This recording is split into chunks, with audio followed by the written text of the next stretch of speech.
Aldamchilik. Aldamchilik hiyla-mikillar bilan kishilarni aldash, qoyil qilish, ishondirish deganlikdir.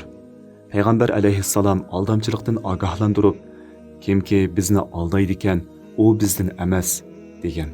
Aldamchilikning turlari ko'p bo'lib, sotmoqchi bo'lgan malning aybini yushirib setish, sotmoqchi bo'lgan mallarga boshqalarning markalarini o'g'irlikcha chaplab verish, tarozida yoki o'lchamda kam berish, chorva mallarni ukul bilan yolg'ondan samirtib, xaridorlarning ko'zini bo'yash, o'ylanmoqchi bo'lgan qiz-yigitlarning o'zida bo'lmagan ortiqchiliklar bilan yoki kamchiliklarni yoshirish bilan bir-birini aldishi, o'quvchilarning imtihonda ko'chirishi qatorliqlarning hammasi aldamchilikdir.